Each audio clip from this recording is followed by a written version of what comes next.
this session on evaluation, concept, types and purposes. In this session, Dr. Tulsi might have briefed you about me. I am Professor S.P. Bedi, and I joined this institution in the year 1984. I have done MSc Chemistry and Doctorate in Education. I am also liaison officer for the state of Haryana. So I will be discussing first of all the topic on the brief meaning of what we mean by evaluation. Just that we are at the common platform as per the term, meaning of the term. And we will be discussing in this session how evaluation and teaching learning, they are related with each other. We will then come to the purposes of evaluation, and you will yourself analyze that whether our system of evaluation is able to meet these purposes which we are set for, which are expected to be filled up by any educational institution. Then based on that, there are types of evaluation. Then we will be having a reference of objectivity, validity and reliability, how these things are related with the setting of a good test paper, a quality test paper, I would say. So first of all, I come to the meaning of the term after evaluation. So actually there are number of terms which compete with the evaluation, the meaning of evaluation. You might have seen some people say assessment, and they take it as evaluation only. But technically speaking, assessment is not evaluation. What the assessment is, this actually word has come from a Latin verb which means to sit with. Now to sit with the student means it is supposed to sit with the learner. This implies that something we do with or for the learner, and it is not to the student. But in any case, whether it is with or to, it's not in any case evaluation. So what we mean by then assessment? Assessment is actually a process of gathering information on student learning. How much I am underlining this word, gathering information. I'm not saying any taking decisions, good, bad, no reference to that. I'm just gathering the information. Okay, how can you gather the information on student learning? Anybody from any center? My session will be more of interactive nature. I won't go on speaking and speaking. I will like you to also participate. Let me have any information from, first of all, the electronics department. Any faculty from electronics department? When I say it is the process of gathering information, how you gather information about student learning? By counseling. हाँ जी, जो बताएगा वो पहले please अपना नाम बता दे. Electronics department. हाँ जी, सौरभ कुमार. हाँ जी बोलिए. Electrical engineering department, Chandigarh university. हाँ जी, नाम क्या बताया आपने? सौरभ कुमार. पवन कुमार. हाँ जी, पवन कुमार जी, आप इस चीज को किस तरह से लेते हैं? Gather information. आपको कितनी देर हो गए पढ़ाते हुए? How long you are in teaching profession? 2.5 years. Wow, very good. So then you must be gathering information on student learning. Okay, how you gather information on student learning? By counseling students. By counseling students. Okay, any other way? Just a simple thing. Personal. When you administer a test, do you counsel them? Sorry? When you administer test on the students for any test, say you are saying you are from electrical engineering, say there is a paper on, I don't know what paper you are teaching, but just I take arbitrarily, it is basic electricity. So you administer a test to gather information about the student learning. Is it counseling? No. So it means You gather information by way of administering a test. Am I right in clarifying? Is it okay? Any other way? Okay, test is one way. Any other ways you get the information about this? You must be Yes, following number of ways to get information. Very good. Because person in a faculty in our own studio, he says by asking questions. Very good. You get gather information through this also. Let me have some response from the MCA also. MCA faculty from MCA. How you gather information on student learning? शक्ल देख के number तो नहीं लगाते ना? कैसे information collect करते हैं? What procedure you follow?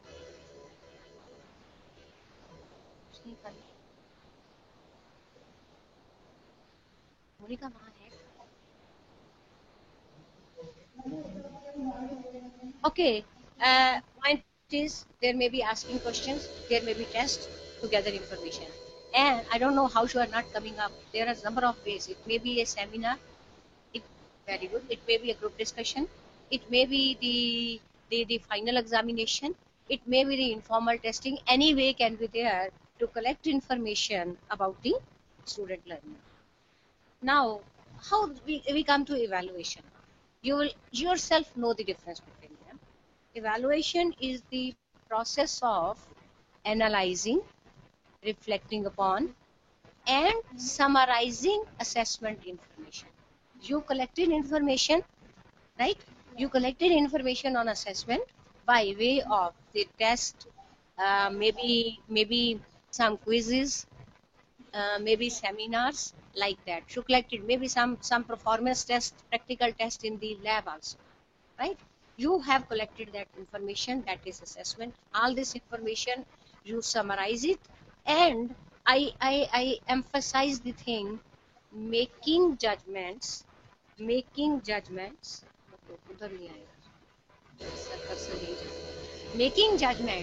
and or decisions based on the information collected. Now what I have added to the assessment? I have added making judgments. I have added making judgments and taking decisions. Now what type of say I am having the information through assessment. I'm having everything. Say, okay, he has taken at least so much marks in this. He has taken so much marks in theory. He has taken so much marks in the internal assessment. He has taken so much marks in the final assessment. Now, what is my judgment and what is my final decision? Final decision is that this group of students will be given with honor, right? This group of students will be under, say, with the first division, right? So all these group of students will be having reappear. Very rightly said by Vikas in the studio. So we make such type of decisions on the basis of that information which we have gathered through the assessment. So that's why we say evaluation is more comprehensive. So assessment is systematic procedure for collecting information that can be used to make inferences about characteristics, about people or objects or anything, right? So though this definition appears to be old, 1999, but this still holds true. So assessment remains, technically assessment is only for gathering information, whereas evaluation goes beyond it. Evaluation, you see, is more comprehensive. Evaluation is comprehensive term that includes judgments also. Now I reflect on certain terms which might confuse you further with the evaluation. Say test. Terms. So first term I am taking test. What we mean by test? What we mean by test? Giving a set of questions. So test is not evaluation. because test is just a set of items which is a tool, which is a way to collect information about student. But test is not evaluation. Say I am having a test on basic electricity. Can I infer from the test that what the student has learned? No. But that is just the way to gather that information about which we are saying assessment. So test is a device or procedure for measuring a sample of an individual's behavior. In any case, test is not evaluation. Let me take another thing. Say, I say, okay, Vikas has got 60% marks in a particular subject. आपका discipline क्या है? Instrumentation. तो instrumentation की किसी subject में विकास के सिर्फ 60% marks, right? What you can infer from this? Anybody from MCA? MCA department कुछ कहना चाहेगा इस पे? मैं कहती हूँ विकास के मार्क्स 60% आए हैं, तो आप इससे क्या मतलब निकालते हैं? What you infer from this? Right? No reply. अरे भाई आप भी पार्टिसिपेट करें, सिर्फ मेरे बोलने से नहीं चलेगा. Okay, I move to the electronics department. हाँ जी, पवन कुमार जी, आप किसी और को बोलिए कि जवाब दें. कोई और इंटरेक्ट करना चाहेगा? मैं कहती हूँ विकास के नंबर 60 आए हैं 100 में से. इससे आप क्या इन्फर करते हैं?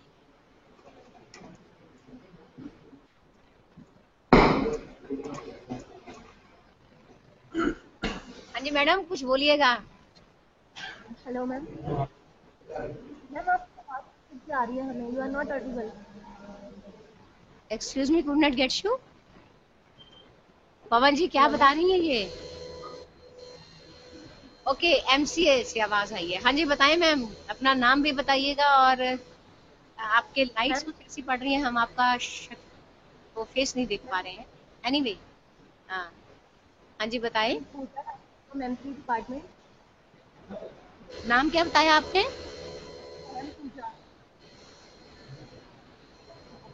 नाम मुझे अभी थोड़ा. पूजा. हाँ जी पूजा मैडम, पूजा जी आप बताएं. मैंने कहा विकास के नंबर 60 आए हैं, तो क्या आपको लगा देख के? सुन के क्या लगा? कैसे हैं? Ma'am if it is out of 100 then it is not satisfactory. It is not satisfactory. Very good, very good. अब मैं एक चीज इसमें लाइन ऐड कर रही हूँ. He is the topper of the class. आप बताएं satisfied है? No ma'am, I'm not satisfied with 60 marks. पर आपका इंटरप्रिटेशन फिर भी बदल जाता है. मन में इज्जत जो थी ना वो थोड़ी सी बढ़ गई कि अच्छा टॉपर है, फिर तो थोड़ा कुछ तो है दम. So point is, when you give just the marks, you may not be able to infer that much, but when you say add some value judgment to that, it gives the meaning. So measurement is process of obtaining a numerical description of the degree to which an individual possesses a particular knowledge. पर वो आपको interpretation नहीं बताता. जो interpretation है, may be आपका 60% से पास शुरू होता हो. He has got the minimum marks. हो सकता है 65 से होता और वो फेल ही हो गया हो. सो वैल्यू जजमेंट जो थी, that is not dependent on the score. Score को हम जिसको क्वांटिटेटिव मेजरमेंट कह सकते हैं, that is the measurement. So but what happens actually, what is happening? Many educational professionals use testing, measurement and assessment, all these things interchangeable. तो आप कभी घबराए नहीं कि मैडम तो कुछ और बता गए थे पर ये तो लोग इंटरचेंजेबली यूज करते हैं. Technically these things differ, but people are using. वो इवैल्यूएशन को जनरली मैंने देखा है असेसमेंट बोलते हैं.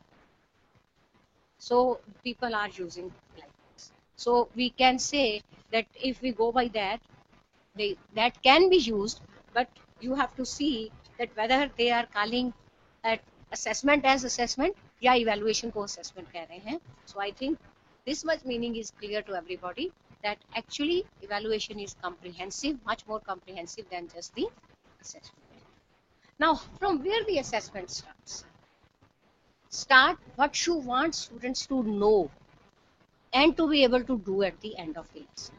मैंने 2 पॉइंट्स रख दिए हैं. पहला है मिनिमम. मिनिमम का क्या मतलब है? I want, sorry not the minimum, it is the starting point, कि मैं चाहती हूँ कि मेरे स्टूडेंट्स यहाँ तक पहुंचे. यहाँ तक पहुंचे कैसे पता चलेगा?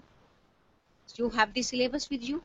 So all that is given in the syllabus curriculum, I want my students to reach at that point. Then to be able to do at the end of the student lesson. So हर एक student हर चीज कर लेना चाहिए. Now these are the learning or instructional objectives, and the assessment needs to be directly linked to. I can't do like that. That okay, I want that my students should be able to use lathe machine. My students should be able to know about so much about the workshop technology. So workshop technology का अगर theory paper है तो मैं theory paper से ही उसकी जांच करूँगी, evaluate करूँगी. मेरे पास मैं कहती हूँ कि they will be able to prepare jobs on the machines, तो उसकी मैं रिटन टेस्ट से नहीं कर सकती हूँ. उसकी जो जजमेंट है उसका तरीका बदल जाए. तो these are the instructional objectives and assessment has to be linked to that. अगर थ्योरी है तो थ्योरी वाला टेस्ट पेपर यूज करेंगे, अगर प्रैक्टिकल है तो आप प्रैक्टिकल का टेस्ट पेपर उसके लिए यूज करेंगे. आप उसको लिंक करके चलेंगे. This I have said broadly, but there are, you will see in our further course of during the course you will see that there are certain other points which you must take care while making such decisions for evaluation. So this was all about the meaning of the evaluation. When I said that if I go to the previous slide, you see I said instructional objectives and the assessment. मैं पहले एक part लेके चलती हूँ. Instructional objectives. Let me have your view about instructional objectives. पहले तो बताइए आप में से किसी ने हमारा मॉड्यूल 1 अटेंड किया हुआ है? यहाँ विकास जी तो कह रहे नहीं किया, and I see electronics department वालों के लिए नहीं. So because we are going to touch these things time and again, let me just give you the brief things. When I say instructional objectives, they are the intended learning outcomes. मैं चाहती हूँ कि मेरे students जो हैं वो ये सारी चीज़ें पढ़ लें. जैसे मैं अगर बहुत इसको शॉर्ट फॉर्म में ले जाऊँ, बेसिक इलेक्ट्रिसिटी का मान लो आपका पेपर है, तो जो उसके सिलेबस में सब कुछ दिया हुआ है, आप देखोगे when you will analyze, you will see there are certain things which just need the remembering part of it. मैं कहती हूँ, I don't know exactly, I don't have this here. I say define Ohm's law. अब मैं अगर पूछूं आपसे, अगर कोई स्टूडेंट Ohm's law को डिफाइन करता है, can I have the surety that student is also understanding them? आप बताइएगा. जो स्टूडेंट रिमेम्बर कर लेता है ओम्स लॉ को, क्या वो अंडरस्टैंड भी कर लेता है? उसको तो सिर्फ नॉलेज ही है, जरूरी नहीं है. जो पर्सन लॉ को स्टेट कर सकता है, जरूरी नहीं कि वो उसको अंडरस्टैंड भी करता हो. पर अगर मैं कहूँ कि the student has the understanding means वो एक्सप्लेन करेगा, उसकी यूनिट्स बताएगा, उसका फार्मूला सब कुछ, उसको उसकी डेरिवेशन क्या है वो सब कुछ उसका बताएगा. आपकी हायरार्की में सबसे लोएस्ट लेवल का क्या था? रिमेम्बर. उसके ऊपर क्या आया? अंडरस्टैंड. ये जो टेक्सोनोमी आप देख रहे हैं, Bloom's taxonomy, this was given by Bloom. Bloom ने क्या किया? उसने ही gave the 3 domains of learning. मैं ज़्यादा इसकी डिटेल्स में नहीं जाऊंगी, मॉड्यूल 1 में वैसे ये पूरा डिटेल्स में हम लेके चलते हैं. I will just give you the brief of this thing because we will be using it in this course also. Bloom's ने पहले एक long back 56 में दी थी एक, और बाद में ये उसकी ही टेक्सोनोमी, उसके कॉग्निटिव डोमेन को 2001 में because of certain discussions they have changed little bit. जैसे मैंने remember जो बोला, that is the lowest level which the student should know. उसको पहले नॉलेज कहते थे, अब वो कहते हैं रिमेम्बर. कहते हैं नॉलेज का मतलब है जस्ट वो रिमेम्बर कर सकते. हाँ बिल्कुल, पर उसको हो सकता है अंडरस्टैंडिंग ना हो, वो आपको ये तो बता देगा कि इस ऑप्टिकल फाइबर का नाम क्या है, और उसको अगर आगे कुछ पूछोगे तो वो बच्चा आपको नहीं बता सकेगा।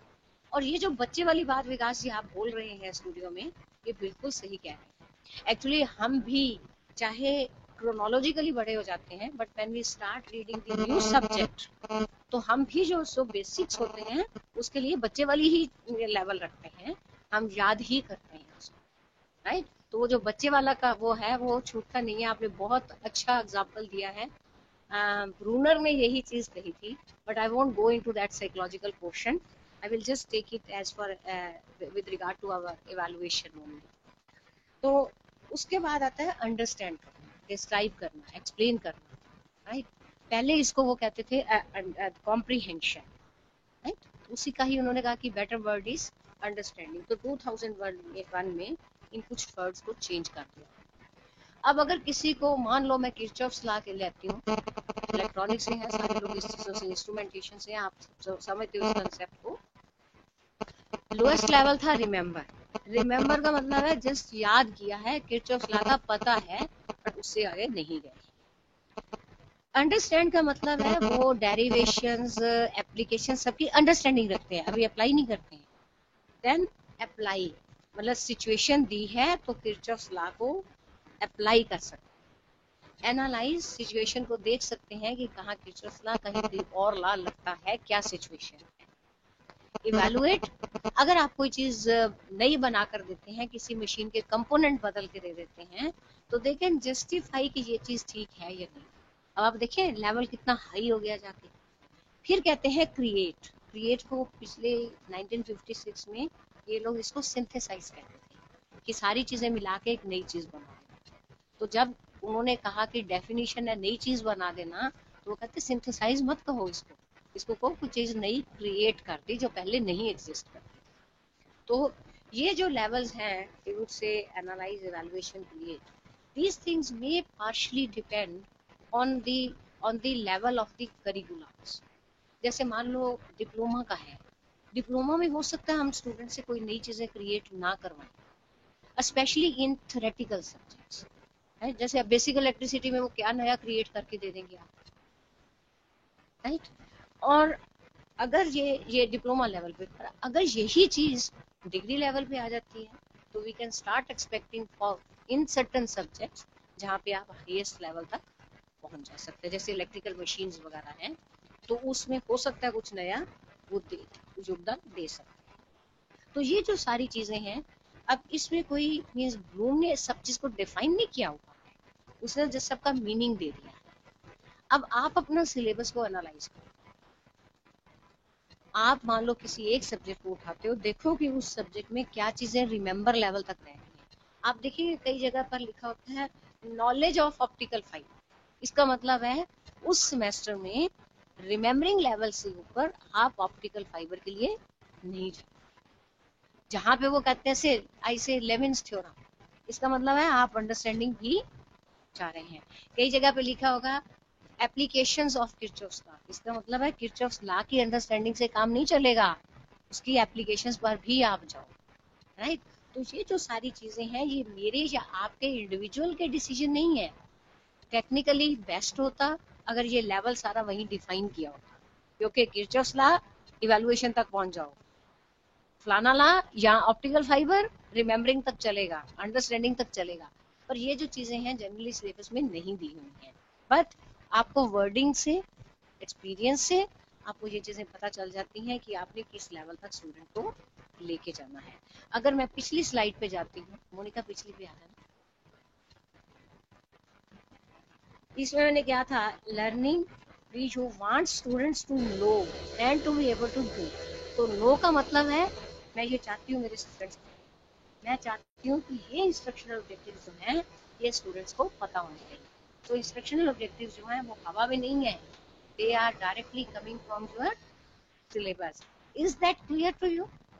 फिर मैं आगे चलूंगी। Is it clear to everybody? अगर हमारा कोई भी मीन्स इसमें डिफरेंस है, तो I would like that we first clarify that. Vikas ji आपका समझ रहे हैं? Okay, let me first talk to MCA group. हाँ जी, एमसीए की फैकल्टी पूजा बताइएगा कैसे समझे इस सब का मीनिंग के नहीं, क्योंकि मैंने आगे काम देने हैं आपको अगले लेक्चर्स में। हाँ जी, पूरे ग्रुप को अगर कोई भी कंफ्यूजन है यू कैन आस्क मी। हाँ जी पूजा, अपने ग्रुप से पूछ के बताओ, मैंने तो आपको लीडर बना दिया है। Are you able to get me और there is any confusion from with your group on this regard? Puja, ऐसे कर सकते हैं कि आपके जो पीछे कोई लाइट चल रही है जिससे हमें आपके फेसेस आप लोगों के नहीं दिखाई दे रहे हैं, उसका रिफ्लेक्शन पड़ रहा है। आपके पास अगर कोई टेक्निकल पर्सन है तो या कर्टन कर दो, या पता आई डोंट नो, बाहर से सूरज की रोशनी है, कर्टन कर दें तो ठीक है यार। और आपका कैमरा भी फोकस में नहीं है। हाँ जी, एमसीए ग्रुप, आपका कैमरा भी आपके रूम का फोकस में नहीं है। Now, is it okay, ma'am? Better, right better, थोड़ा सा आपका फेस दिखाई दिया है। अच्छा अब आप बताएं, आपके ग्रुप को ये कोई क्लैरिफिकेशन चाहिए है Regarding what, ma'am? Regarding the meaning of instructional objectives? जो मैंने एक हायरार्की दे दी ना, रिमेम्बरिंग सबसे नीचे, फिर मैंने कहा था अंडरस्टैंडिंग उससे ऊपर, फिर मैंने कहा था वही चीजें अप्लाई करो, वही चीजें एनालाइज करो, वही चीजें इवेलुएट करो और नई चीजें बनाओ। तो हम फाइनल तक पहुंच गए थे। Of course I will again से कि हर सिलेबस में आप हर लेवल अचीव नहीं करते, एप्लीकेशन तक कई जगह पे आप एप्लीकेशन तक रुक जाएंगे, और बाकी तीनों को मैं मिला ही दे देती हूँ, इकट्ठा एक कर देती हूँ, हायर देन एप्लीकेशन Okay. जा सकते हैं। देखो ठीक है, वहां वहां पे जा सकते हैं।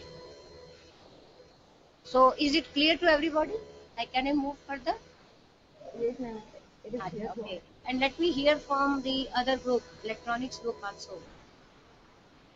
हाँ जी पवन कुमार जी, आपके ग्रुप को सब पता चल गया? हाँ जी मैम। हाँ? हाँ जी मैम। कोई कंफ्यूजन तो नहीं है? नहीं ma'am. Okay, we move further. So steps in student evaluation क्या है? सबसे पहले हमने क्या किया, आपका जो सिलेबस है उसमें एजुकेशनल, वहां से आप एजुकेशनल ऑब्जेक्टिव्स डिराइव कर रहे हो। एजुकेशनल ऑब्जेक्टिव्स क्या थे?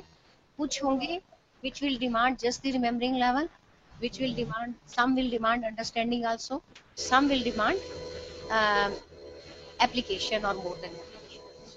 Once you have done it, our second point is that we decide for the measuring instruments. क्या मैं थ्योरी और प्रैक्टिकल का सेम तो नहीं कर सकती, that is very broad thing, मैं उसको अलग कर, पर मेरे को एक बात बताएं कि जिस, अगर मैं जहाँ आप कह रहे हो कि ये इस चीज की स्टूडेंट को अंडरस्टैंडिंग होना चाहिए, और एक जगह पे आप कहते हो कि इसकी स्टूडेंट को सिर्फ रिमेम्बरिंग होनी चाहिए, तो जो क्वेश्चन बनाऊंगी मैं, will they B same for both the levels? मैं अगर किरचॉफ्स लॉ की अंडरस्टैंडिंग देखना चाहती हूँ या किरचॉफ्स लॉ की रिमेम्बरिंग देखना चाहती हूँ, तो मेरा क्वेश्चन क्या दोनों चीजों के लिए सेम होगा? Anybody from any centre? Never. Very good, because rightly told by you. Then next is, अब ऐसे टेस्ट बनाकर मैंने उसकी इंफॉर्मेशन कलेक्ट की, then I started interpreting the data. उसके बाद क्या किया मैंने, next is formulating judgement and taking appropriate action. इन लोगों की कंपार्ट रीअपियर आ गई, इन लोगों को पास कर दिया, ये पास विद डिस्टिंक्शन हो गए, ये सारा हो गया। अब जो असेसमेंट इवैल्यूएशन का यही डिफरेंस था, जो इवैल्यूएशन है it is taking care of everything educational objective सब कुछ। सो वी से evaluation is systematic process of determining the extent to which instructional objectives are achieved। और इससे ज्यादा comprehension Phi Delta Kappa National Study Committee ने दी थी। Process of, मैं इसका मीनिंग और क्लियर करती हूँ, this is process of delineating means आपने ऑब्जेक्टिव्स का दायरा फिक्स कर दिया है। Okay, Kirchhoff's law Ohm's law, sorry, Kirchhoff's law की जस्ट एक अंडरस्टैंडिंग चाहिए और एप्लीकेशन भी चाहिए। So it's coming something new in that, आप कहते हो नहीं इसकी सिर्फ रिमेम्बरिंग तक ही चाहिए होगा। So this is delineation of what you want to evaluate. What you want to evaluate is जो आपके इंस्ट्रक्शन ऑब्जेक्टिव्स, उन सब की इवैल्यूएशन होनी है। तो instruction objectives have helped you in delineating that information. Next word आ रहा है obtaining and providing useful information। अब आपने सारी इंफॉर्मेशन कलेक्ट की है, पुशवर, sessionals, formal test, right, end term examination, सभी के साथ आपने सारी इंफॉर्मेशन कलेक्ट करके you have compiled it and taken decision alternate. Decisions क्या लिए, इनकी रीअपियर है ये, these are passed with distinction and so this total thing is called evaluation, which is very comprehensive as compared to the other terms. So assessment and they are evaluation, then now you can't means be away from evaluation। ये जो चीजें हैं ये जुड़ी हुई हैं। आज देखते हैं हम किस तरह। Creating the magic triangle. अब इस ट्रायंगल को थोड़ा समझते हैं। से यू हैव सर्टेन ऑब्जेक्टिव्स, हमने कहा ऑब्जेक्टिव्स हैं तो सभी इवैल्यूएट होते हैं। नाउ आई फील कि ओके हम ना there are teachers who may feel okay सारे डिफिकल्ट क्वेश्चंस देते हैं, देखते हैं स्टूडेंट क्या करता है, right? Is it right? It's wrong to do it, right? I say okay मैं सारे क्वेश्चन आसान दे देती हूँ, छोड़ो ना क्या देने। And you may see over the years, आप अपने सब्जेक्ट में देखते हो कि ओवर द इयर्स आसान आसान आसान क्वेश्चंस दिए जाते हैं। What is the message to the student? आसान कम चीजें पढ़ो, इस सब्जेक्ट की डिफिकल्ट चीजों को छोड़ दो। This message student has taken. मैं एक और स्टेप आगे जाती हूँ। स्टूडेंट ने क्या किया, इस मैसेज से डिफिकल्ट वाला पोर्शन जहाँ पे एवेल्युएशन, क्रिएशन, हायर एप्लीकेशन आ गई ना, उसको पढ़ना छोड़ दो, दिमाग ज्यादा लेता है वो। टीचर ने क्या किया, टीचर ने कहा कि आता तो है नहीं, छोड़ो ना, इस पे दिमाग क्यों खपाएं। क्योंकि टीचर के लिए भी it is a challenging to make the students clear for the higher education.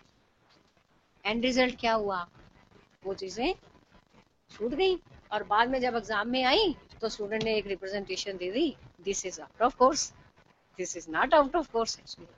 So point is ये एक ट्रायंगल बनता है कि things are interdependent.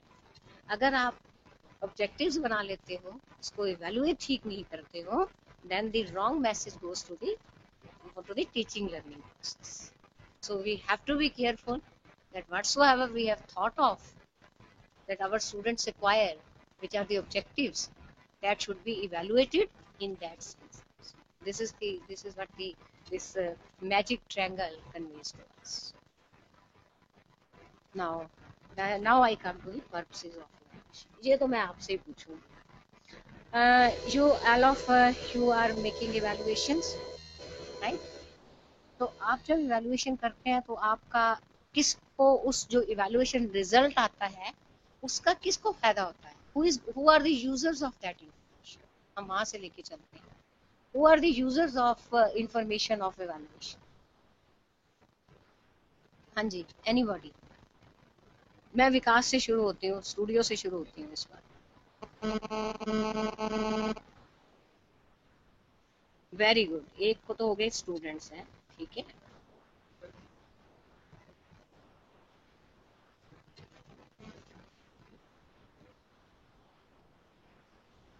Okay, teacher को है। चलो अब मैं चलती हूँ इलेक्ट्रॉनिक्स ग्रुप में, ठीक है। इलेक्ट्रॉनिक्स ग्रुप में, हाँ जी पवन कुमार जी आप जुड़ जाए हमारे साथ।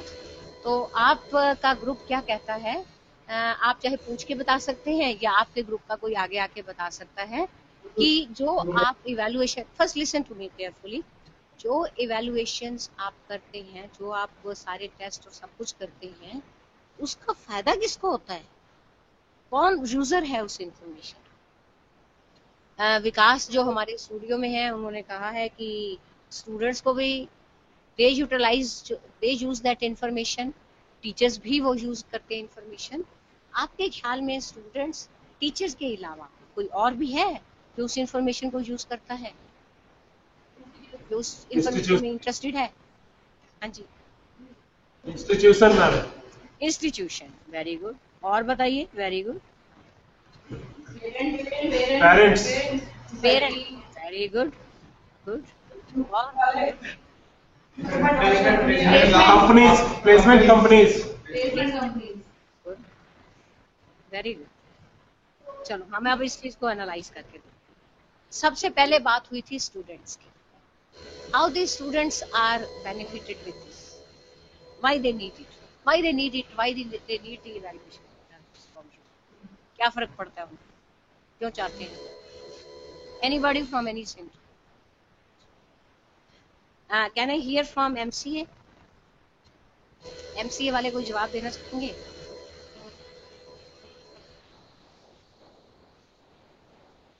हाँ जी, एमसीए वाले को जवाब देना चाहेंगे कि स्टूडेंट्स को ये इंफॉर्मेशन क्यों चाहिए, क्या करते हैं वो इसमें?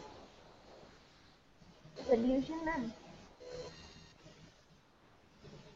Evaluation is better for teachers as well as for students. हाँ बिल्कुल Because ठीक कहा। due to मैं अभी टीचर्स को हटा दिया, मैंने सिर्फ स्टूडेंट्स के लिए कहा है। से आप भी स्टूडेंट रहे थे, तो आपको जब ये सारे रिजल्ट्स मिलते थे तो आपको क्या क्या क्यों अच्छा लगता था रिजल्ट्स लेना? क्या करते थे उनका? रिजल्ट हमें सबसे पहले तो हम देखते थे कि जो हमारी परफॉर्मेंस है वो कैसी है very in good, class very और गुड। सो आप अपनी परफॉर्मेंस को जांच पाते थे, वेरी गुड, वेरी गुड। और क्या करते थे जी? और उसके बाद में हम ये देखते थे कि हमें कितनी और ज्यादा इम्प्रूवमेंट करनी चाहिए अगर हम किसी वेरी सब्जेक्ट में गुड, वीक हैं। Very good. आपको अपनी वीकनेसेस का पता चलता था। बहुत अच्छा कहा आपने। पूजा ही बोल रही हैं यस जी? मैम। पूजा, और क्या है? बस मैम यही अपनी यही है। Performance thanks a lot, thanks a lot. I move to the electronics group. हाँ जी, आप बताएं। ये पूजा ने एमसी वालों ग्रुप में बताया है, बहुत सही कहा उन्होंने कि हमें पता, स्टूडेंट को पता चलता है कि हमारी परफॉर्मेंस कैसे थी और कहाँ पे स्कोप ऑफ इम्प्रूवमेंट। बहुत सही कहा इन्होंने। और कोई रीजन, और कोई जिसे अच्छा लगता हो स्टूडेंट को, क्या क्यों यूज करना चाहिए evaluation results?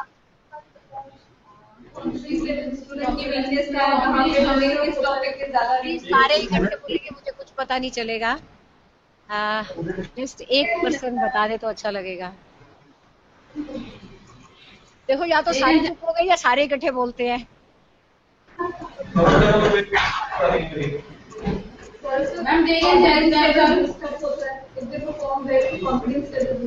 Confidence level boost up करने के लिए। कॉन्फिडेंस अगर लेवल तब पता चल बूस्ट होता है ना जब अच्छे नंबर आ गए तो खुश हो गए। एम आई राइट इन Yes. Saying? Okay. Yes ma'am, और कुछ भी नहीं और पता चलता है कंपटीशन कितना है। Very good, very good. Competition का मतलब है they want to know where they stand as compare to other students. So very well said. Purpose of evaluation जो स्टूडेंट्स के पॉइंट ऑफ व्यू से है, that is that our system should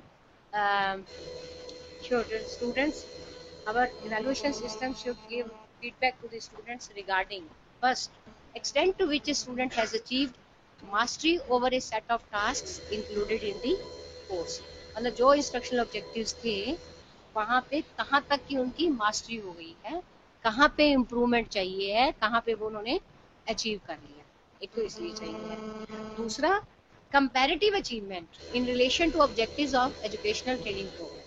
मैंने देखा है, कई बार मैं पेपर देती हूँ, स्टूडेंट सबसे पहले अपना हमारे से निकलवाते हैं, अपना लेके फिर अपना एक साइड पे करके फिर देखते हैं मैं दूसरे का कितना है।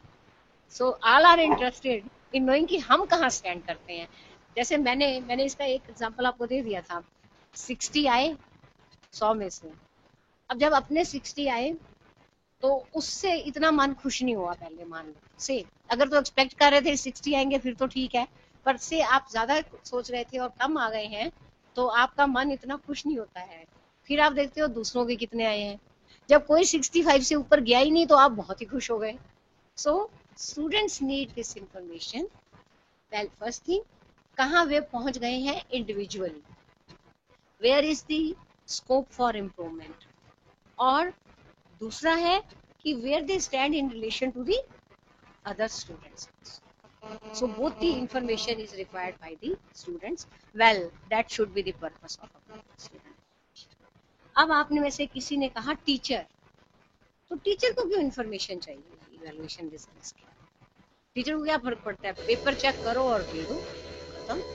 Why should teacher go beyond this? Any person? Let me start now with this one. Dasi, आपका है.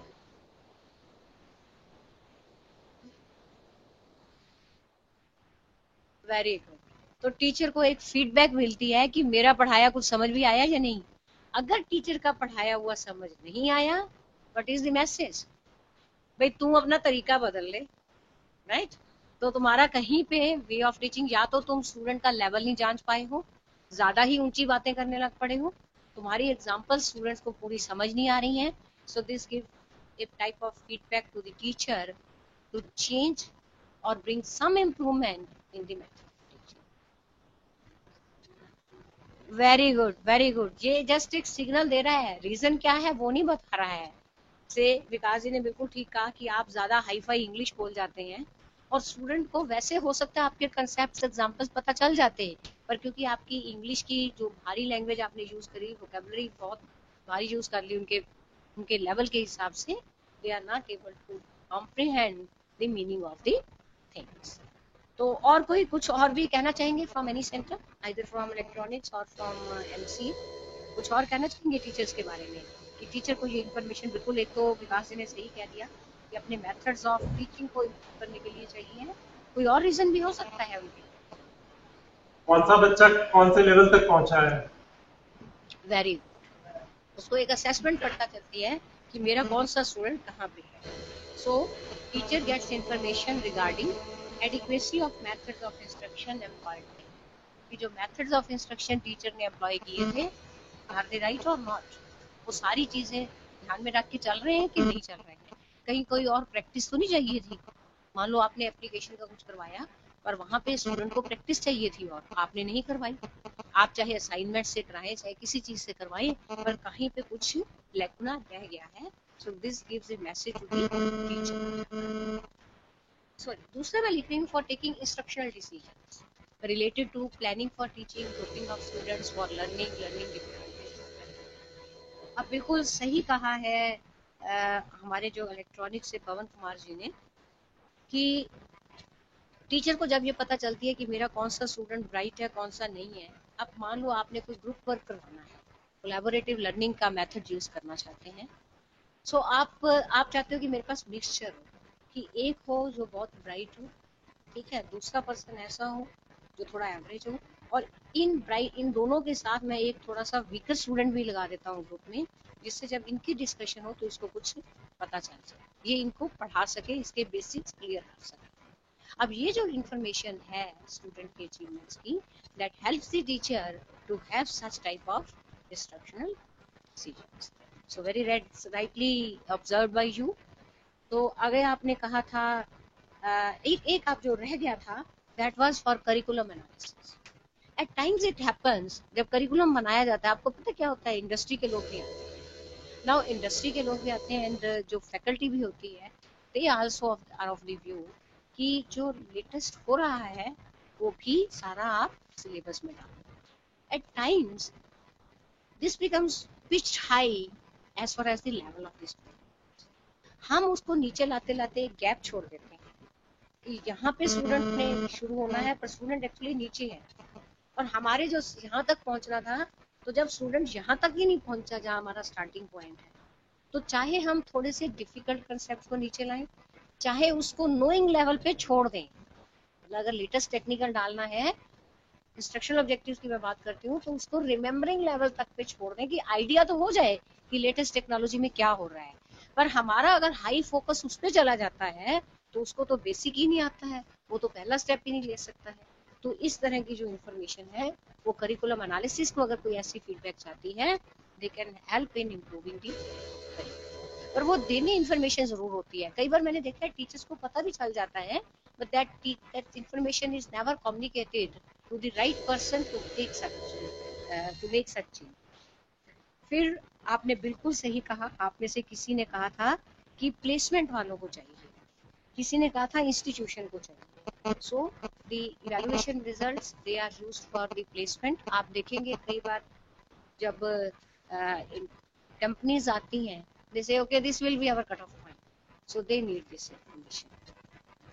आपने ग्रुपिंग करनी है, प्रमोशन करनी है, टीचर्स की ट्रेनिंग करनी है। मान लो किसी टीचर की किसी पर्टिकुलर सब्जेक्ट में बिकॉज ऑफ क्लैरिटी नहीं है और उससे उसके स्टूडेंट का फेलियर ज्यादा जा रहा है, तो या कोई नया सब्जेक्ट ऐड कर दिया गया है, उससे प्रॉब्लम आ रही है, then you have to train your teachers in that. तो इंस्टीट्यूशन वालों को भी ये इंफॉर्मेशन चाहिए है। आप लोगों में से कुछ ने कहा था parents, very rightly said. After all आजकल टेक्निकल एजुकेशन आप देखोगे कि इतनी कॉस्टली है, तो नेचुरली जो पेरेंट्स जो अपने वार्ड्स को भेज रहे हैं, they want to know where their wards are standing, right? So ये जो सारी इंफॉर्मेशन है, ये हमारा जो पर्पस ऑफ स्टूडेंट इवैल्यूएशन है, they should meet all these purposes। अगर हम कहीं पे भी लैग बनाना छोड़ देते हैं तो इसका मतलब है हमारे पर्पस कंप्लीट नहीं हुए। I just summarise it. Summary ये है that our student evaluation system, the evaluation of learning should give feedback to the students regarding their strengths and weaknesses, regarding their comparative achievement. It should give feedback to the teachers so that they come to know that where they can improve their methods of teaching. And then we of course need information, feedback to the parents, rightly आपने बिल्कुल ठीक कहा था। And lastly information for selection and certification। Selection किससे के लिए है? अगर आपका स्टूडेंट हायर स्टडीज के लिए जाता है, सिलेक्शन चाहिए। अगर आपका स्टूडेंट कहीं भी प्लेसमेंट करवाना चाहता है, वहाँ उसकी प्रीवियस इंफॉर्मेशन चाहिए। इंस्टीट्यूशंस को चाहिए है सर्टिफिकेशन, बोर्ड लेगा इंफॉर्मेशन या यूनिवर्सिटी लेगी जिससे सर्टिफिकेशन की।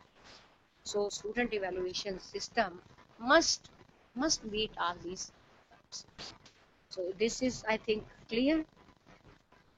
It's also talking about the accountability इस टर्म पे government is spending so much money on the institution, तो क्या वो कॉस्ट इफेक्टिव है? अगर आपके सारे स्टूडेंट फेल ही हो जाते हैं, एफिशिएंसी है ही नहीं है, तो इसका क्या मैसेज आता है? There is something wrong with that institution. So the institution is accountable for the grants they are taking or any investments are made in opening of that institution. So accountability की भी बात होती है evaluation। So these are all the purposes of evaluation, and now I come to the types of evaluation। अब इतने purposes इकट्ठे हो गए, अगर मैं कहती हूँ कि स्टूडेंट्स की स्ट्रेंथ एंड स्टूडेंट का कंपैरेटिव अचीवमेंट देखना है, तो क्या सिर्फ फाइनल एग्जाम के बेस पे मैं स्टूडेंट की कंपैरेटिव अचीवमेंट का ब्यौरा रख सकती हूँ, या मुझे कुछ और करना पड़ेगा? Yes, anybody? Up to some extent ठीक है, बहुत सही कहा, 100%।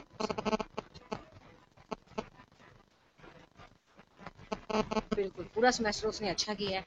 अब जब अच्छा, फिर ये भी है, हम फाइनल सेमेस्टर में क्या, फाइनल पेपर में क्या देखते हैं कि उसने जितना किया उसके एंड में हमने लिया। इवन जो आपके सेशनल्स हैं वो भी कुछ 30% खत्म होता है, तब वो इवैल्यूएशंस की जाती है।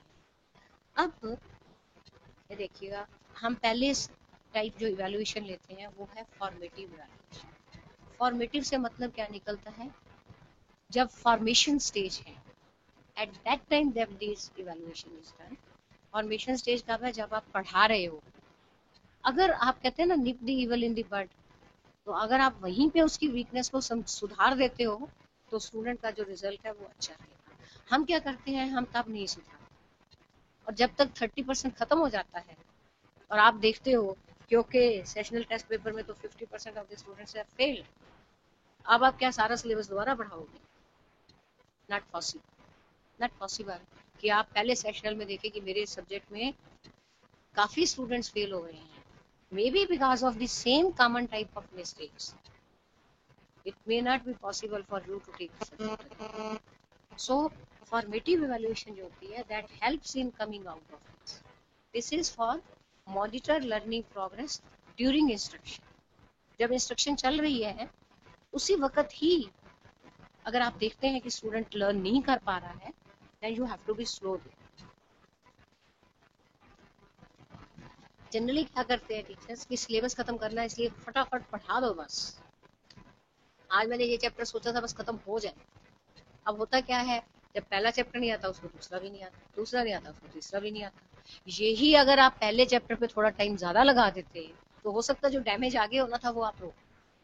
So this formative evaluation is related with this thing only. I just give you one example for how you can best you can do for this. आपने मान लो वीकली या से फोर्टनाइटली, से in the beginning of the semester आप weekly या fortnightly test beginning. अब पहला उसमें अब आप कहोगे जी पहले ही इवैल्यूएशन के काम खत्म नहीं होते, आप और क्यों डालते? I decrease your work. You give a very small test when one chapter is complete, या आधा चैप्टर कंप्लीट हो, आधा हुआ, मैं कहती हूँ वन भी नहीं। उसके बाद आप एक छोटा सा टेस्ट दें, कोई लंबा चौड़ा आपने पेपर प्रिंट नहीं करवाना, बोर्ड पे 4 क्वेश्चंस लिखो, स्टूडेंट्स को कहो जी आप 20 मिनट का आधे घंटे का ये पेपर है। स्टूडेंट्स को कहो चाहे वो फर्स्ट लाइन पीछे पेपर दे दे, अगली लाइन पीछे वाली लाइन फर्स्ट को दे दे, चाहे आपस में इंटरचेंज करें, whatsoever they want to follow, you allow them to. आधे घंटे के बाद जितनी भी देर का वो टेस्ट पेपर है उसके बाद उसके रिजल्ट्स जो है ना, आंसर वो बोर्ड पे ही लिख दें और बाकियों को कहो कि एक दूसरे का कंपेयर कर दो।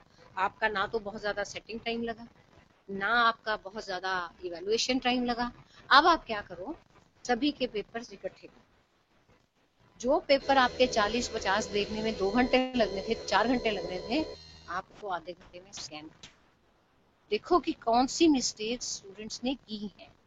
आप देखिए काफी सारे स्टूडेंट्स सेम मिस्टेक्स करते, आप उनको छोटे चाहे ग्रुप्स में ले लो और उनको आपस में एक दूसरे को क्लैरिफाई कर, जिसका ठीक आया वो दूसरे को समझाए, पौना घंटा इसमें लगा दो। अब आप कहोगे जी आपने तो 1 या 1.5 लेक्चर का टाइम बढ़ा दिया। मैं कहती हूँ मैंने पहले चैप्टर के लिए ये टाइम बढ़ा दिया। Now you see the output of this. Output क्या होगा इसका? आपका फाइनल पेपर तक के लिए स्टूडेंट्स की अगर आपका 30% था, बिलीव मी ये विल बिकम 60%। जो आप पहले हम क्या करते थे, हमने भेड़ चला दी, बस गाड़ी चल पड़ी तो चल पड़ी हमारी नॉन स्टॉप जब तक पहला सेशनल नहीं आया। थोड़ी सी आप ब्रेक लगा के चलेंगे तो फॉर्मेटिव इवैल्यूएशन यही कहती है कि कांसेप्ट्स क्लियर करो। आई वोंट से कि आपके सारे के सारे स्टूडेंट्स हायर एप्लीकेशन के कांसेप्ट्स अंडरस्टैंड कर नहीं करते, कोई बात नहीं, एटलीस्ट बेसिक्स आ जाएंगे। आप देखो मोस्ट ऑफ द इंटरव्यूज में बेसिक्स ही पूछे जाते हैं और बेसिक्स ही नहीं आते हैं, और फेलियर बेसिक्स ना आने करके होती है, हायर एप्लीकेशन करके फेलियर्स नहीं होती है। So you can check. So purpose is provide continuous feedback to both learner and teacher concerning learning success. अगर आप ऐसा करेंगे टीचर को भी पता चलेगा। आपने जब छोटा सा टेस्ट दिया, आपने देखा कि ये वाला जो कंसेप्ट है ना, ये काफी ने गलत किया है।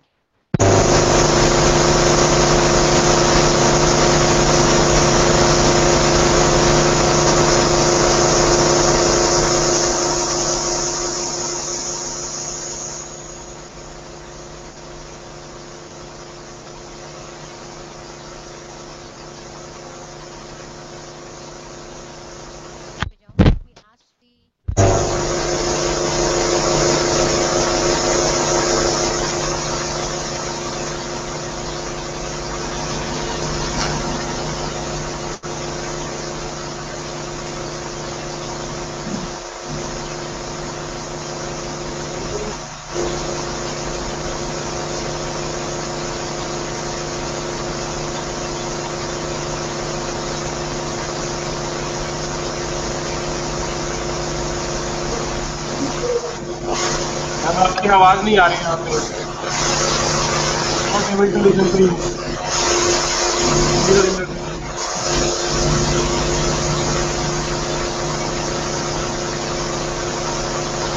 मेरी आवाज सुनाई दे रही है?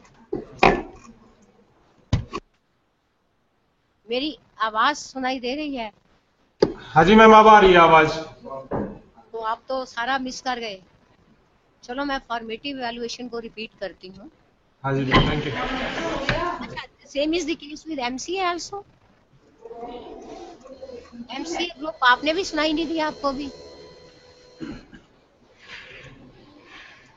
हाँ जी, MCA ग्रुप आपको सुनाई दिया या नहीं दिया?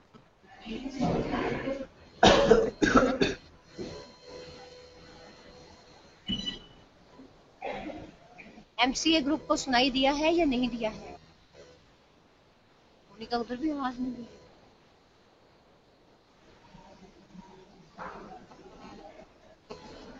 फॉर्मेटिव इवैल्यूएशन का नटशेल में मीनिंग ये है कि ये जो है this is not used for any type of certification, this is just to help the students during learning. ठीक है, जब आप पढ़ा रहे हैं उसका एक जो तरीका है आप किस तरह से कर सकते हैं, there can be many ways. आप अगर इनफॉर्मली क्लास में एक अपने लेक्चर के बाद क्वेश्चंस पूछते हो तो वो भी जो है that is a part of formative evaluation only. जब आप लास्ट में क्वेश्चंस पूछते हो तो उसको आप उसका फाइनल उसमें नहीं आप मार्क्स उसके जोड़ते हो, आप सिर्फ वहीं पे क्वेश्चंस पूछे, किसी को आए किसी को नहीं आए तो वहाँ छोड़ दिया। वैसे ही बिल्कुल फॉर्मेटिव इवैल्यूएशन और भी कई तरीकों से हो सकती है। Are you hearing me now? हाँ जी पवन कुमार जी, अब आपको आवाज आ रही है मेरी? आ रही है मैम अब आवाज। ओके, तो मैं फॉर्मेटिव एवेल्युएशन का एक एग्जांपल देने जा रही हूँ, आप किस तरह इसको ऑपरेटिव और बना सकते हो to have the best results regarding this. आप मान लो वीकली या फोर्टनाइटली आप एक छोटा सा, specially in the beginning of the semester, एक छोटा सा टेस्ट देते हैं। कोई पेपर नहीं छापने हैं, जस्ट आप बोर्ड पे 4 क्वेश्चंस लिखो, आधा पौना चैप्टर खत्म हुआ है, ज्यादा हुआ नहीं है।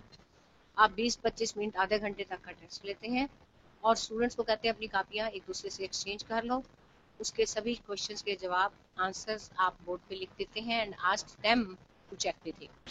स्टूडेंट्स आपस में चेक करते हैं, आप सभी को कलेक्ट कर लो।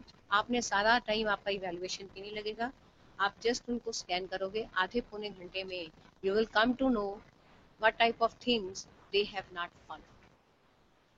अब उन चीज़ों को आप चाहे फर्दर नेक्स्ट डे ग्रुपिंग बनाकर या अदरवाइज आप उनसे आप उनको फीडबैक दे सकते हो या कुछ कंसेप्ट्स क्लैरिफाई करवा सकते हो। छोटे छोटे ग्रुप्स में जिनको समझ आ गया वो बाकियों को समझा देंगे। पीयर ग्रुप जो है वो हमेशा जल्दी लर्न करता है as compare to the tutor. अब इससे क्या हुआ, स्टूडेंट के बेसिक क्लियर हो गए।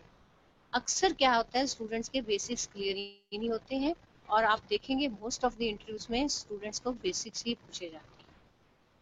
अब आई वोंट से कि आपके 100% स्टूडेंट हायर एप्लीकेशन तक सब कुछ लर्न कर गए, ऐसा नहीं होगा। Don't be that ambitious for the things. पर अगर आपके 25% या 30% स्टूडेंट्स पास हो रहे हैं तो आई वुड डेफिनेटली से कि एकदम आपका सिग्निफिकेंट चेंज आएगा in the percentage of. I won't say कि सभी स्टूडेंट्स को हायर एप्लीकेशन आएगी, but most of the students को, to good percentage of students, they will be able to learn the basics of it। तो अगर आप 3 महीने के सेमेस्टर में 1 महीना कुछ इस तरह की टीचिंग करते हैं तो स्टूडेंट्स को ये बेसिक्स जो हैं वो अच्छी तरह से उनकी मास्टर हो जाए।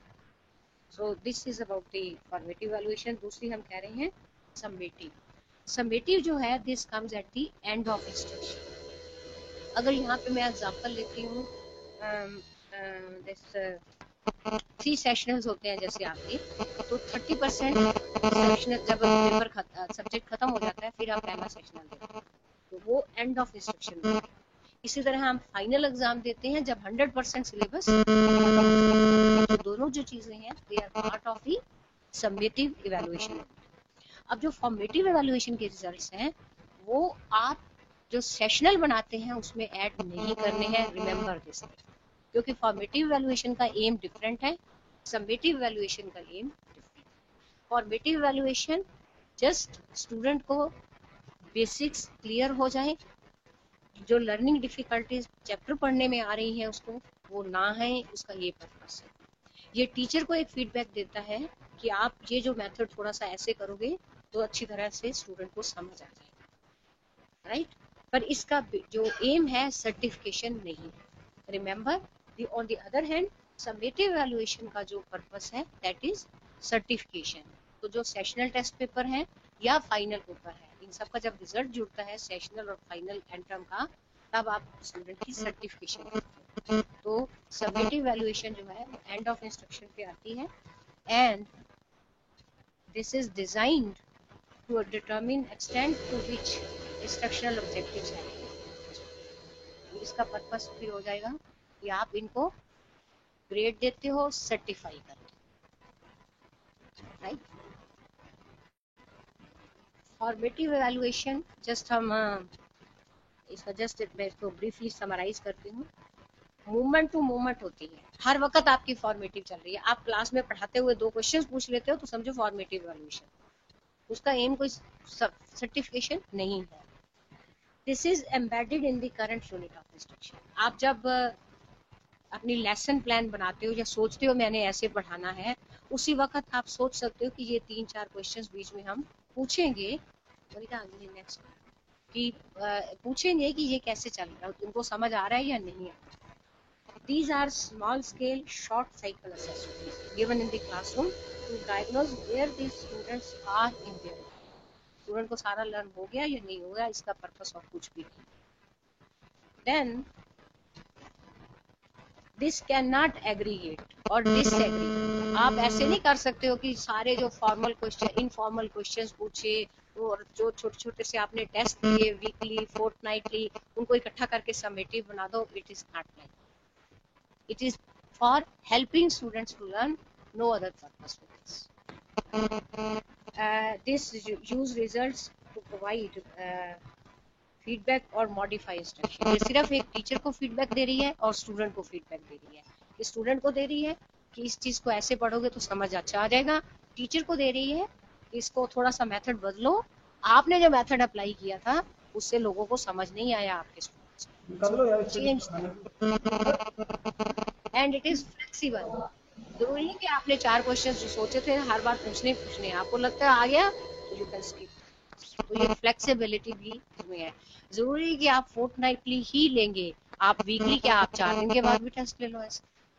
There is a flexibility. Summative on the other hand, this is taken by students at the end of the unit or instruction to demonstrate some of what they have learned. इसमें totality है, and this is for grading, for certifying. और अगर ये test आपके reliable, valid, बायस free नहीं है तो आपकी सारी इवैल्यूएशन गलत हो जाएगी। We will see these things in a lecture I think that is coming day after tomorrow on setting question। तो आप वहाँ पे देखेंगे कि अगर आप ऐसी चीजें मिस करते हैं तो आपकी जो इवैल्यूएशन कर रहे हैं, आप फाइनल पेपर ले रहे हैं, आप देखेंगे उसमें कितने गैप्स आ रहे हैं। So post test performance task, जो आपकी प्रोजेक्ट्स होती हैं, रिव्यूज बनाते हो, पोर्टफोलियो सबमिट होती हैं, ये सारे ही समेटिव इवैल्यूएशन है। आपकी असाइनमेंट्स नेक्स्ट लेक्चर टेक्निक्स में देखेंगे। There can be some which can be graded, there can be some which are not graded। तो दोनों आप लेके चलते हैं। अब आ जाती है बात प्लेसमेंट इवैल्यूएशन। प्लेसमेंट जैसे कि नाम बता रहा है, कहाँ प्लेस करें स्टूडेंट को, ठीक? तो ये सारी फॉर्मल एजुकेशन शुरू होने से पहले ही प्लेसमेंट करनी पड़ती है। आई हैव सीन हमारे कंट्री में we have the rigid system, so we don't not go for where to place the student. उसको आता है तो भी हम उसको वहीं बिठाते हैं, उसको नहीं आता तो भी हम उसको वहीं बिठाते हैं। Let us just see how this goes. Placement evaluation means does the student possesses knowledge and skills needed to begin planned instruction। मैं आपको कुछ एग्जांपल्स देती हूँ। स्टूडेंट को इलेक्ट्रिकल मशीन्स 1 तो आता नहीं है, आप उसको 2 के लिए पढ़ना अलाउ कर देते करते हो कि नहीं? सर्वेइंग 1 तो आता नहीं है, सर्वेइंग 2 अलाउ कर देते। आपने इसका मतलब है स्टूडेंट को पिछली नॉलेज नहीं आती है, even then you allow that student to sit for the higher subject.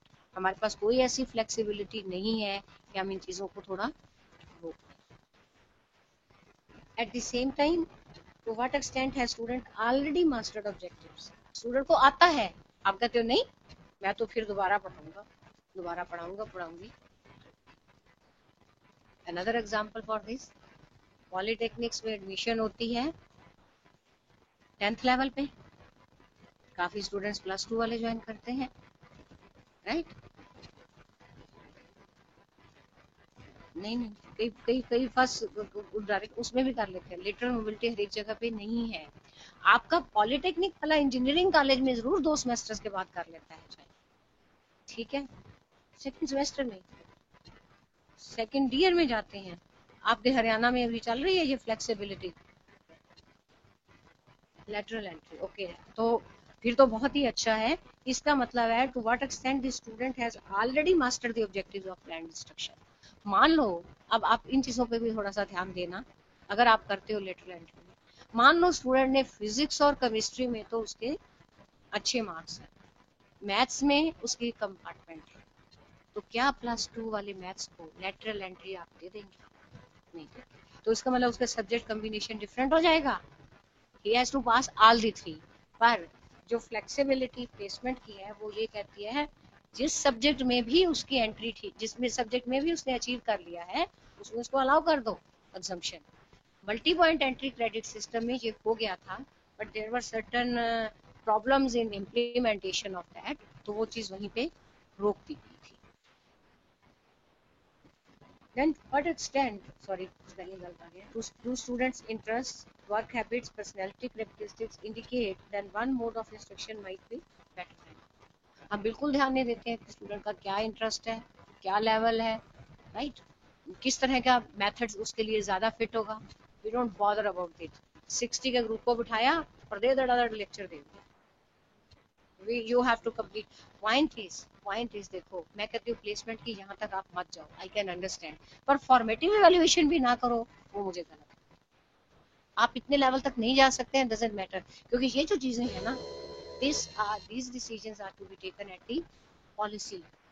पर फॉर्मेटिव इवैल्यूएशन को अगर आप पार्ट नहीं बनाते, वो एक इंडिविजुअल टीचर का डिसीजन है, वो पॉलिसी वालों का डिसीजन नहीं है। तो अगर आप वाकई चाहते हैं कि आपका रिजल्ट अच्छा है, आप जो जिसका मैं कहती हूँ कि हम अर्निंग उठाते हैं उसका बेस्ट वो करके जाए justice, then formative evaluation must be the part of our total evaluation. Then we come to the interpretation skills. That is the other way of evaluation. I give you 2 situations. आप ये 2 situations पढ़िएगा and give me the tell me how these 2 differ. तो पहला है Anil scored better than 80% of the students in his class in the subject of applied physics. दूसरी situation है Ravi scored 75% marks in classroom test on Kirchhoff's law and its application. तो आप इन 2 situations में क्या differences देखते हो? Just reflect on that. I will first request MCA group to respond to this.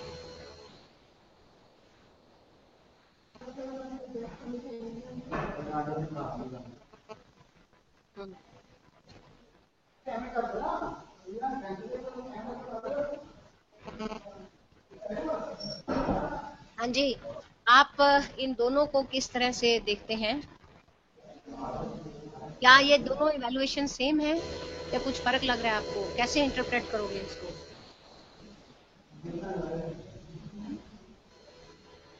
Are you able to read it?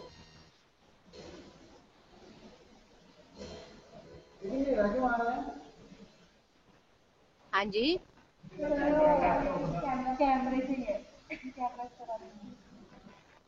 आपको power point पढ़ा जा रहा है कि नहीं? स्लाइड पढ़ रहे हो आप? Should I read it for you?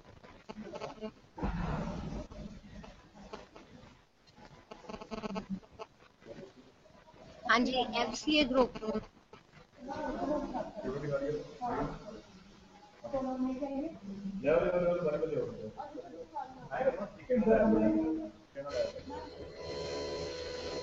हाँ जी, पूजा कुछ बताएंगे आप?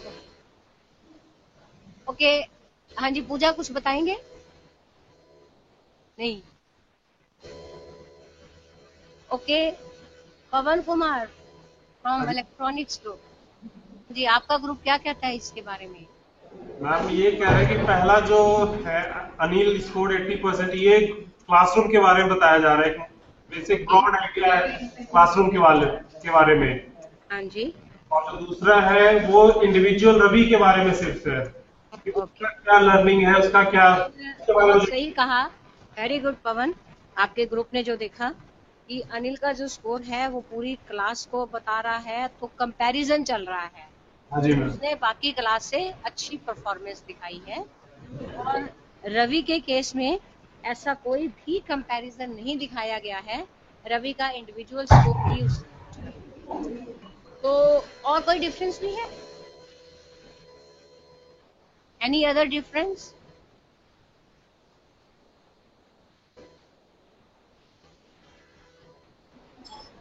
Any other difference?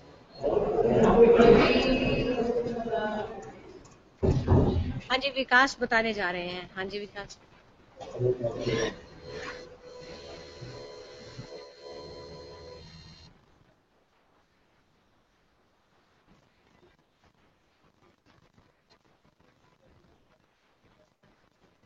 बिल्कुल बिल्कुल बिल्कुल हो सकता है।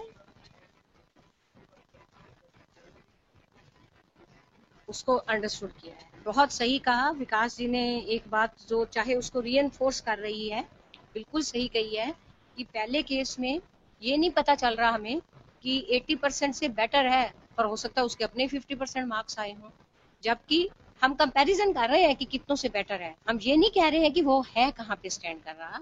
जबकि दूसरे केस में हम कहते हैं कि ये पर्टिकुलर पर्सन ने इस टॉपिक पर इतना उसको लर्न हो गया है। तो ये जो सेकंड केस है that talks of the absolute performance, और जो फर्स्ट केस है वो करता है कंपैरेटिव अचीवमेंट की बात। और कोई डिफरेंस आपको दिखाई दे रहा है? अब मैं एक हिंट देती हूँ, सब्जेक्ट मैटर कितना है, इसमें कोई फर्क है दोनों में?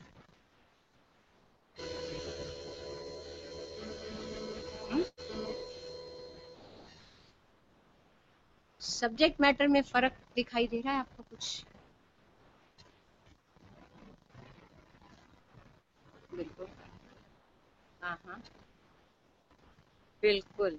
सो जो पहले की सिचुएशन है अनिल की, उसमें सारा सब्जेक्ट की बात हो रही है, जबकि रवि का जो स्कोर है एब्सोल्यूट परफॉर्मेंस वाला, वो सिर्फ छोटे से पार्ट पे कर रहा है। अभी मैंने बात की थी फॉर्मेटिव एंड सबमिटिव की, तो जो पहला केस है सबमिटिव का बनता है, जो सेकंड केस है वो फॉर्मेटिव का बनता है। उसमें छोटा सा टॉपिक लिया और इंडिविजुअल की हमने। अब ये जो अनिल का केस है जहां हम कंपैरिजन करते हैं, उन टेस्ट को कहा जाता है norm referenced interpretation of test scores. जैसे कि आपके 3 सेशनल्स हैं, ये नॉर्म रेफरेंस टेस्ट। आपका एंड टर्म एग्जामिनेशन होता है, ये नॉर्म रेफरेंस टेस्ट, राइट। दूसरे में कोई कंपैरिजन नहीं है, जस्ट और छोटा सा टॉपिक लेके चलते हैं। इसको कहते हैं क्राइटेरियन रेफरेंस इंटरप्रिटेशन। तो क्राइटेरियन रेफरेंस इंटरप्रिटेशन में हमारे पास कोई कंपैरिजन वाला ग्रुप नहीं है, हम किसी से उसको कंपेयर नहीं कर रहे हैं, पर हम एब्सोल्यूट वे में उसकी स्कोर्स को देखते हैं।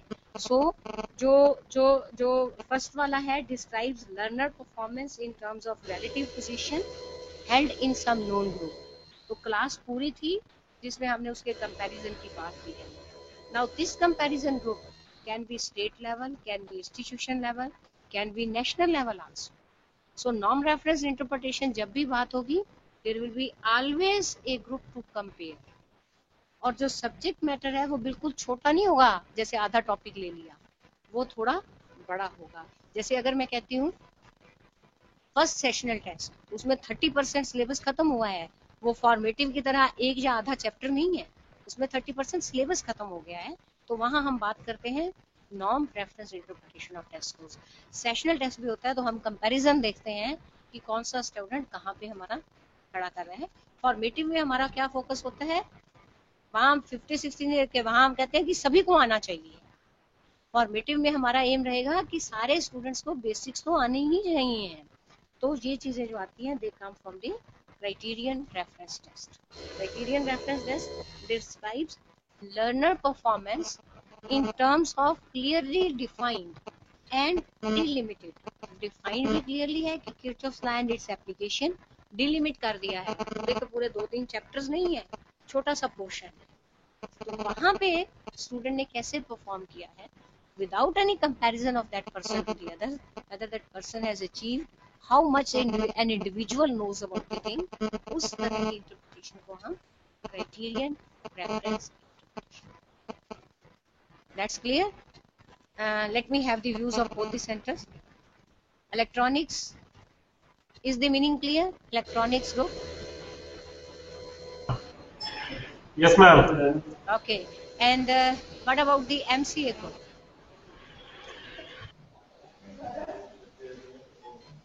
हाँ जी, MCA group, you have you follow?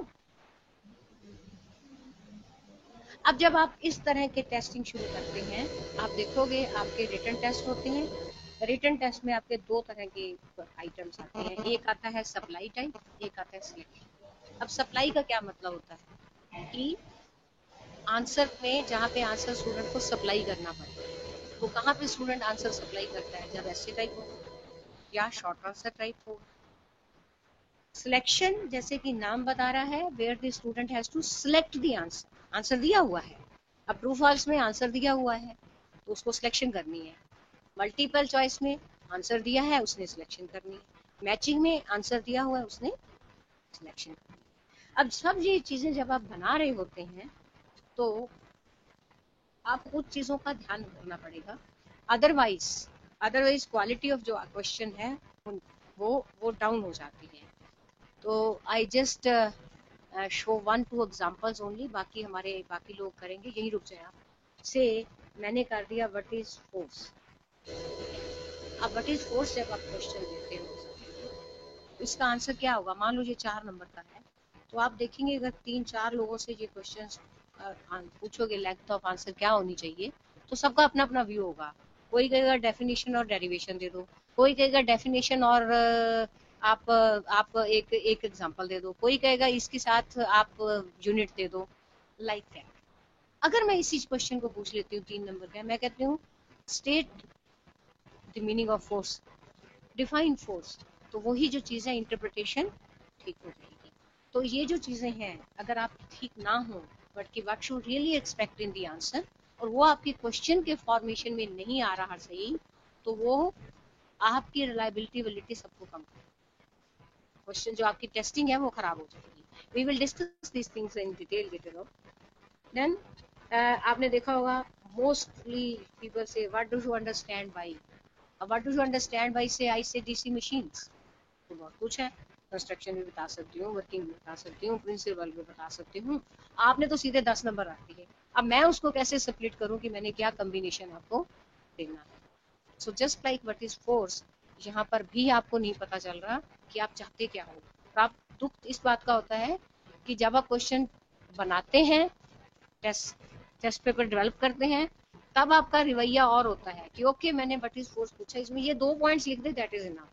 जब आप इवेलुएट करने लगते हैं and if the student writes more, और वो पहला पेपर है, आपका वो पीछा सब भूल जाते हैं, आप कहते नहीं अब सारे स्टूडेंट इतना ही लिखेंगे, दैट इज मोर डेंजरस।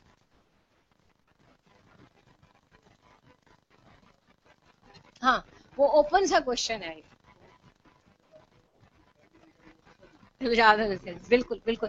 इसका ऐसा जो चीज है ना, मैं एक ऐसा बिल्कुल एक ऐसा ही एक एग्जांपल है, आपने कई बार देखा होगा लिखा होता है क्वेश्चन पेपर में डिस्कस दिस थिंग, ठीक है। अगर स्टूडेंट आपको लिख दे how can I discuss with you, क्योंकि डिस्कस तो आप करोगे ना बैठे हो, तो वो स्टूडेंट आपको जवाब दे देगा कि how can I discuss, you are not in front of me, should I go for Skype पे। सो क्या है, आपका सारा क्वेश्चन ही गड़बड़ हो गया। ऐसे ही आप देखोगे ये चीजें ज्यादा डिटेल में डॉक्टर सुनील दत्त लेंगे, मैं इन चीजों पे ज्यादा नहीं रुकूंगी। Write notes on law of cooling, मतलब जो मर्जी लिख दे, खुली छुट्टी है, जो 2-4 लाइनें आती है, चाहे वो 2 स्टूडेंट उनमें से 2 लाइनें तो यही लिख देता है, this law of cooling is very important for this thing, it must be there, everybody should have the knowledge of this and everything. So चलो वो रेलेवेंट नहीं है, बट उसमें जो चीज आनी चाहिए थी, जो एग्जैक्ट आपने पूछना था, वो आपने नहीं पूछा है। So be careful for these things, क्योंकि ये जो चीजें हैं they are going to affect the reliability and validity. So with this I stop my lecture. the concerns of objectivity, reliability, validity that I will again take in my session on setting question papers. So till now, if you have any type of this clarifications, you are most welcome. Anybody, please.